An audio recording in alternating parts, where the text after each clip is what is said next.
Well, hello, everybody. Here we are again. Another Friday. Another Full Auto Friday. Today's episode of Full Auto Friday is brought to you by Templar Medical. And if you listen to my episode with Mike Glover this Monday, I talked about them for the first time. They're awesome. And the reason that I say that they're awesome and the reason that I feel like they're so important is that I believe at a baseline level, as a human being, you should strive to be a value add. Many people feel comfortable with carrying a gun and involving themselves or executing violence if they were called to, and many people don't. And if you don't feel comfortable with the former, you still have a choice. You can still be a value add. Medical training, medical preparedness might actually be where I would start people before picking up a gun, because a gun can cause issues that you need to be able to fix. Enter Templar Medical. They provide private and open enrollment training opportunities for civilian, law enforcement, medical personnel, and the military. There's going to be some new classes dropping on their website soon. They are an NAEMT, National Association of Emergency Medical Technicians authorized training center. They're also veteran-owned. They're located in Virginia Beach, Virginia. And I actually briefly worked with the owner for a short period of time many years ago. What I focused on with the Glover episode and what I'm going to focus on again today is their trauma med kits. They have some new ones. They come in black and in multicam. They also have Cat 7 tourniquets and tourniquet pouches. These kits could not be easier. They have a pull handle, and when you pull that handle, the medical kit that is made in partnership with North American Rescue, and if you know anything about the emergency trauma medicine world, you're going to have heard of the name North American Rescue. Phenomenal brand. You pull on this handle, and that kit comes out. And there are multiple uses for this kit. You could use them on the range. You could have them on a gun belt or in a medical kit. I have multiple in my vehicles. If you're a hunter, you need to throw one of these things in your backpack. If you're a hiker or an outdoor person, it actually doesn't even matter what type of person that you are. Being prepared is one thing. Having the tools to help you with your preparation is another. I would describe these kits as one-time, one-incident, one-person use. Not a bad idea to have multiple. I personally do.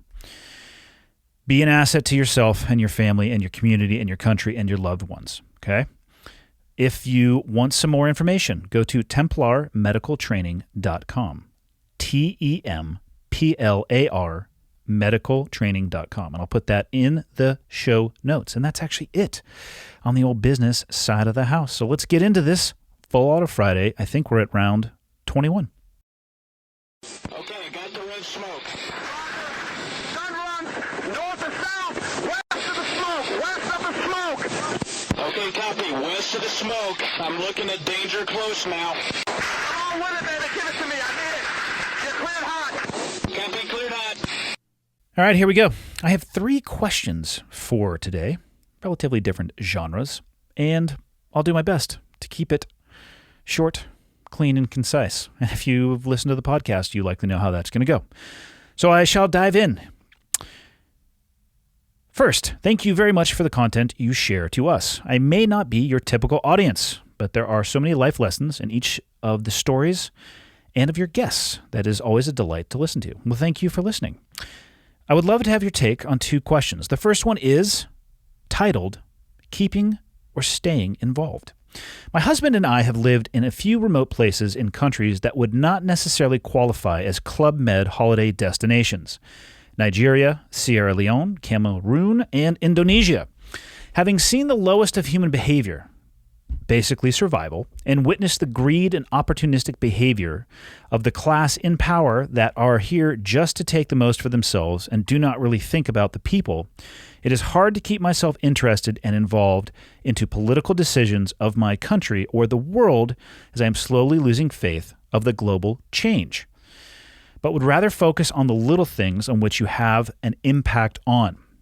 How to stay positive about the big question, picture? Probably every generation have asked themselves the question and believed the end of the world was coming. I think you're right on that last part of the sentence. The last time my dad was in town, I asked him relatively the same thing. Does every generation face a challenge or some type of challenge that they think rises to the level where it's going to be catastrophic? He thought so, and I tend to agree. In the context of the span of your life, I'm sure there will be incidents that will stand out, or situations or environments, and I certainly think that we are living through one right now that will stick out for the rest of my life. I do not believe it's going to be the destruction of our country. I do not believe that we are going to end up in a civil war, but that doesn't mean it can't happen. I'm just hopeful that it won't. To your question, though, how to stay positive about the big picture, I think you actually nailed it in the question. I think one of the things missing right now, and perhaps it's not missing, but I don't hear it talked about enough or as much as I would want to discuss it, and that is individual accountability and responsibility for everything that an individual touches or interfaces with. The small things that they have direct control over, their thought process, their behavior, their actions, their interactions, whether it be in person or on social media. I think the key to global change or country change or state change or community change actually starts with individual accountability and responsibility. Because if you don't have that at a baseline level, I don't see how there's ever going to be change of any kind. And I think by focusing on the things that you can control, you can actually have I want to say palpable, but that's the wrong word. And people talk shit to me about how many times I use the word palpable. I think you can have an actual physical impact on the environment around you. I also struggle with the big picture. I struggle with the thought that my vote doesn't matter, or that it's not actually even going to count because I'm one of hundreds of millions of people. And I think, not being an expert in politics, shocker there for people who are listening, I actually think that our political system that I would describe right now is a shit show that's inside of a dumpster fire, thrives on people thinking like that. It thrives on people not paying much attention, to feeling overwhelmed, because it plays to the established power base, the two choices that we have, the environment that we are currently in. I don't know how to change that system other than raising amazing little people that grow into amazing medium-sized people and then big people, and then work their way through these systems and change them on their way. What I do understand and believe is that there's not a solution that you can just flip like a light switch and fix everything. It's going to take time, but I do believe that path starts with individual accountability and responsibility. So I would say, pay attention to the big picture, only to the degree where it starts negatively impacting the actual world around you, and then dive back into the actual world around you. The small things that you describe that you would focus on, which you can actually have an impact on. And it's a balance between the two.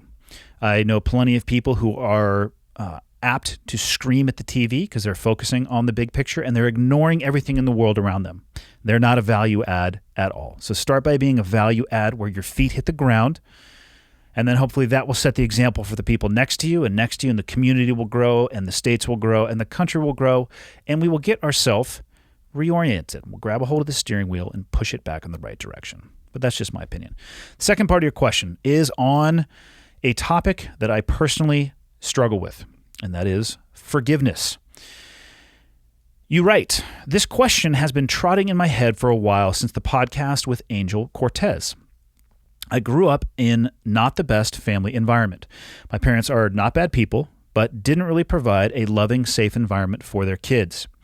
Well, just like anybody else, they did their best with what they had. In my heart, I know that I haven't completely forgiven them, and with my firstborn coming very soon, in parentheses, a baby girl coming in November, congratulations, that's a month away, I am worried that I would create some unconscious mistakes with my kids because I haven't solved some with my parents. I've tried talking with them, but unfortunately talking and facing the problems is not a behavior of theirs. I want to forgive them for myself, to lift a weight, not for changing them or trying to get something that I lacked. And after the podcast with Angel, who had all the reasons in the world to be mad at his parents, but somehow could forgive them, I was blown away. If he can do it with all the shit he got thrown at or got thrown at him, really, I feel like a useless whining bastard complaining about my childhood. But I would still be interested to know how to approach this. So I can give you my impression. I am not a professional. And as I started this question, that's where I'll start my answer. I struggle with this. I struggle with forgiveness. I am probably a more sensitive person than people may realize. And when it gets cut, when I get cut, it cuts deep. And I have a very, very hard time letting go of that. And as I was thinking about my answer to this, I will often say to people or say, let's look at this from the other side of the coin. I am not perfect by any stretch of imagination as a human being. I have been a shit show at times in my life. I have done things that I should not have done. I have said things that I should not have said. I've treated people unkindly. So in viewing how I look at forgiveness and how hard it is for me to put the rock down and move past it, I realized that I don't want other people to hold on to the rock that tightly if I was the one who made the mistake. There has to be a path for redemption. I do believe that there is a path for redemption. And don't get me wrong, there's a difference between forgiving somebody for something that happened and then forgiving somebody for something that happened and then allowing them to hurt you again. You can put the rock down and still keep people away from you or limit them inside of boundaries in your life, how much they're going to be able to interact. Just because you forgive somebody doesn't mean you have to give them carte blanche in their behavior again and their ability to impact you. But I think it's an incredibly important thing to do to be able to put down those feelings, that hurt, that anger, that frustration, however you may define it. And this is something that I have been working on because, like I said, I realized that the way that I feel about forgiveness is not the way that I would want somebody to feel about me when I make mistakes, because I do and I will, and I'm not going to stop making mistakes. And I want to be able to be forgiven as well. When it comes directly to your parents, this is a tough one. You described it well, though. They're not perfect. They did the best with what they had. And sometimes, let's be honest, that's not good enough. You have the choice, though, to forgive them absent saying a word to them. So I'm going to lay out a relatively morbid scene, and hopefully this doesn't happen, but there is a potential, because of the uncertainties of life, that your parents could die tomorrow unexpectedly, and you're never going to have the conversations that you want to, or the time to sit and work through any issues that you feel that you may need to, meaning that it's going to be completely left on your shoulders to put that rock down or to carry it with you for the rest of your life.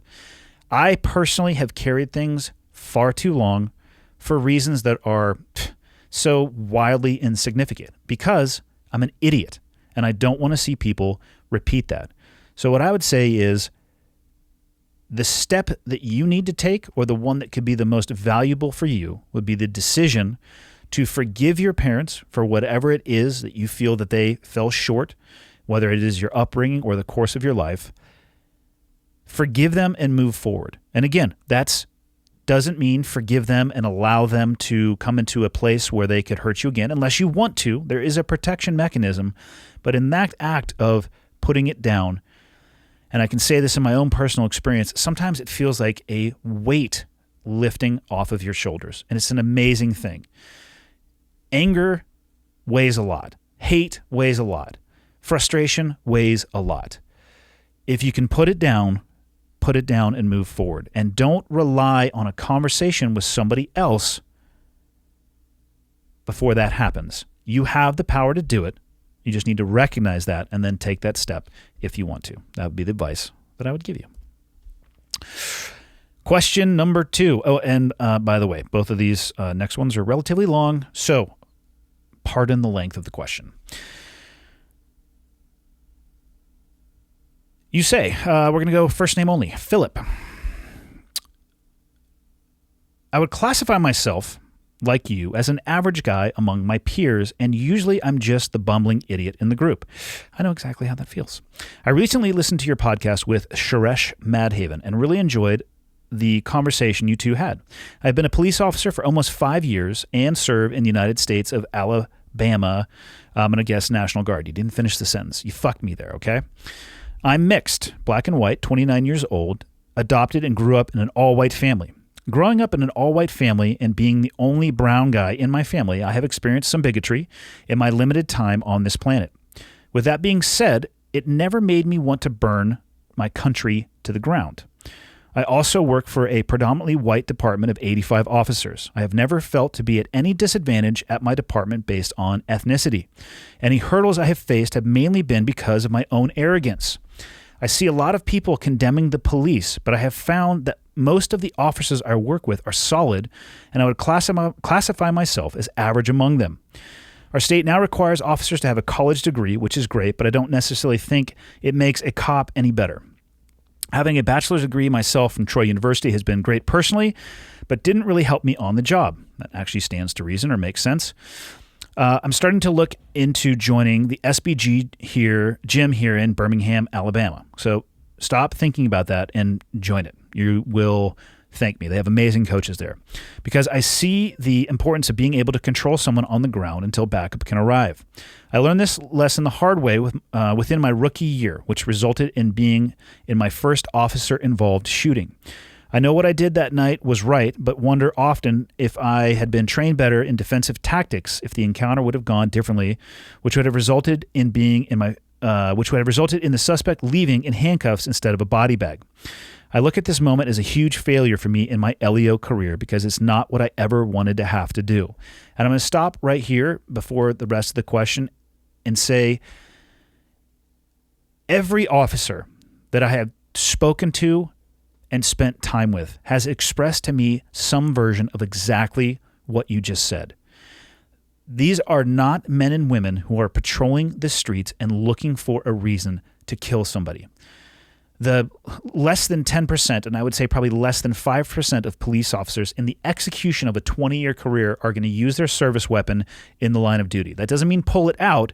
That means pull it out and actually engage a human being with it. And they don't want to do that. So that's a very important piece of information that I think people need to wrap their heads around. It is a measure of last resort. Moving on with your question. With all that being said, I do not understand why people are trying to burn down this country, which in my opinion is still the best country on earth. You can call me biased if you like.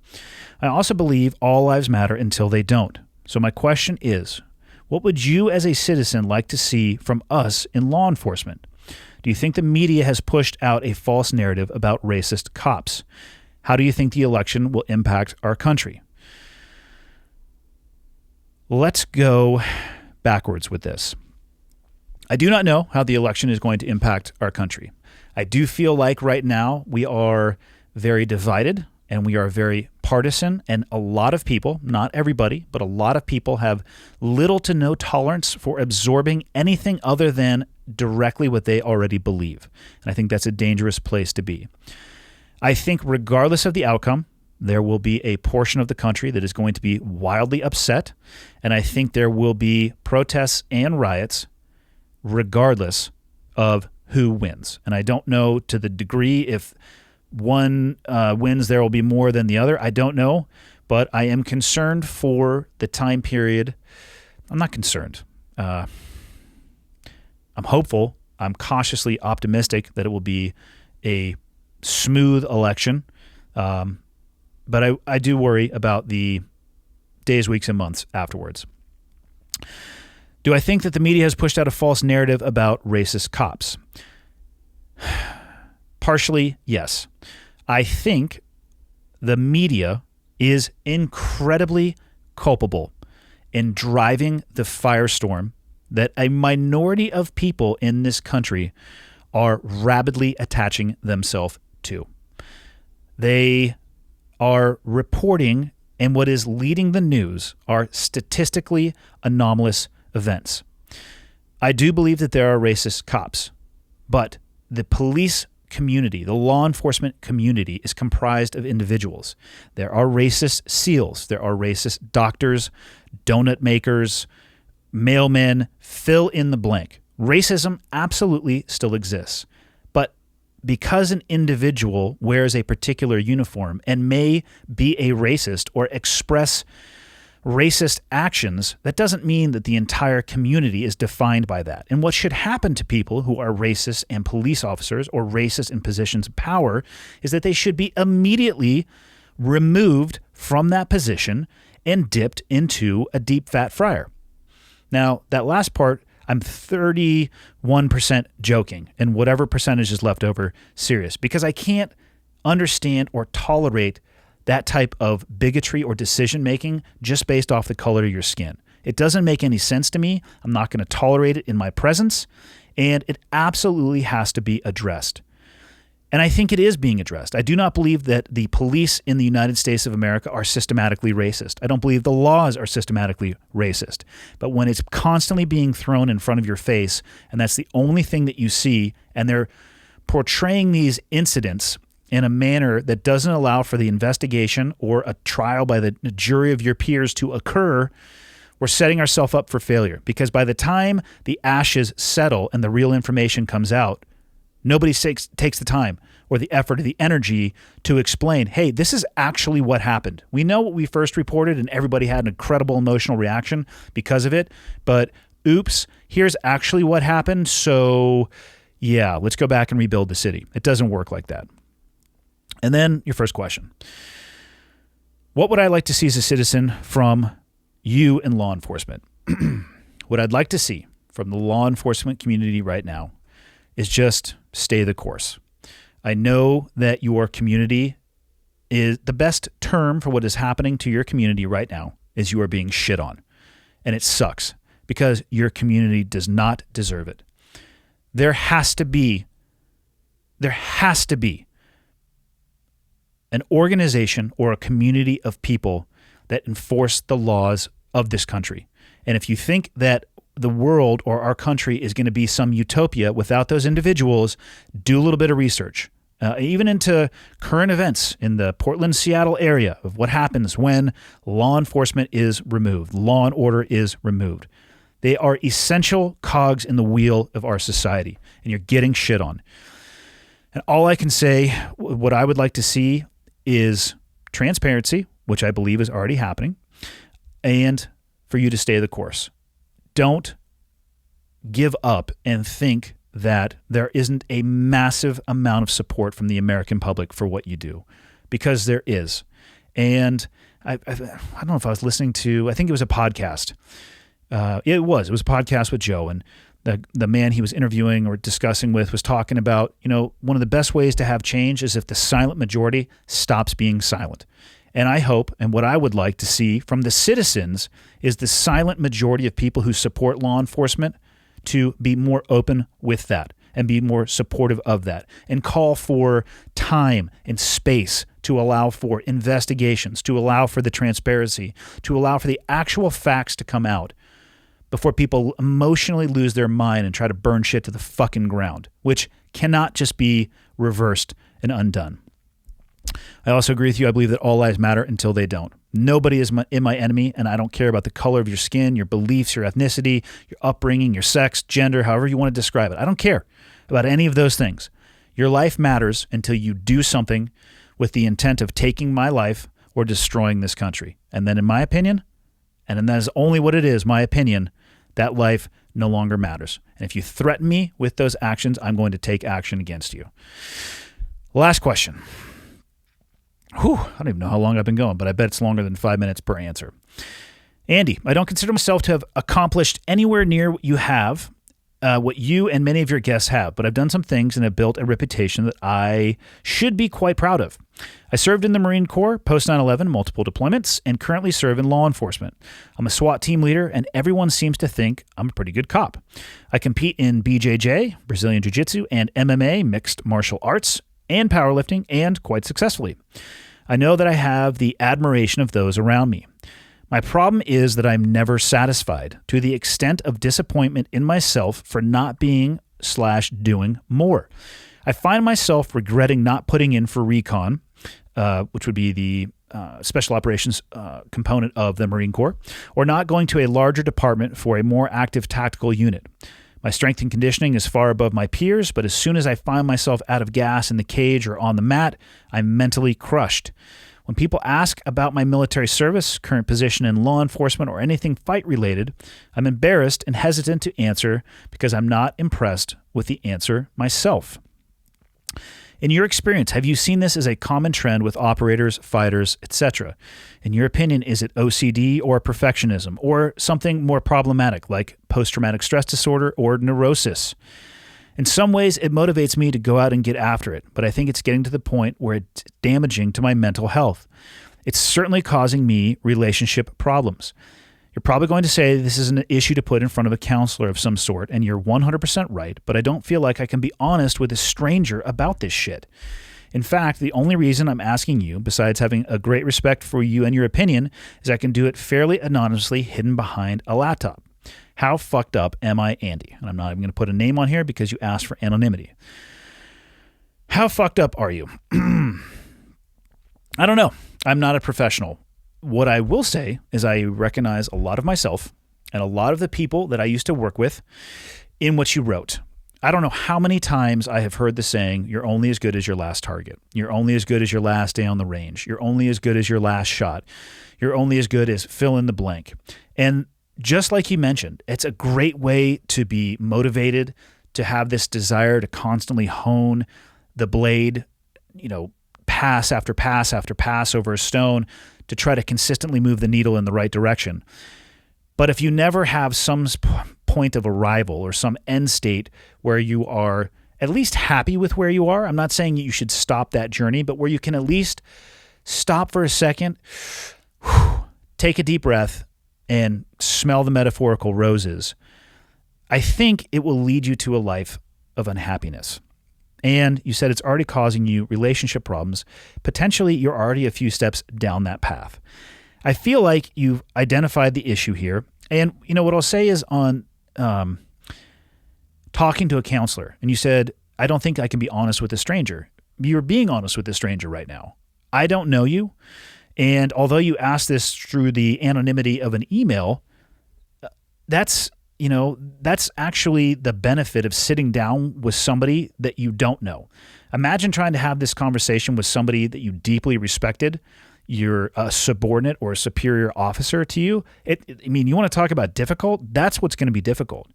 One of the things that I have enjoyed about therapy is you're talking to somebody that you interface with on an interval that can be set up whatever you want it to be, but then they're off doing other things. It's their job to help you understand you.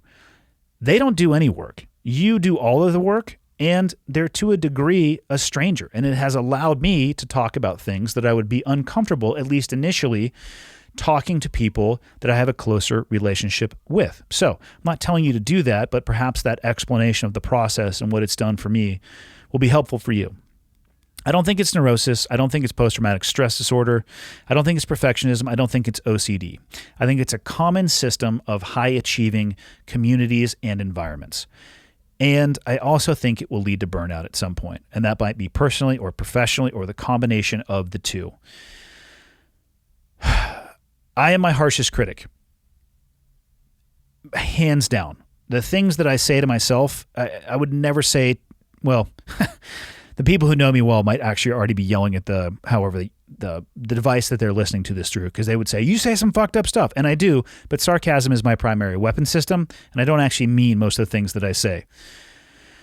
Having said that, I am my own worst critic. I'm my own worst enemy, and it sounds like you may be very similar to me. You have to find a way to take a wrap off.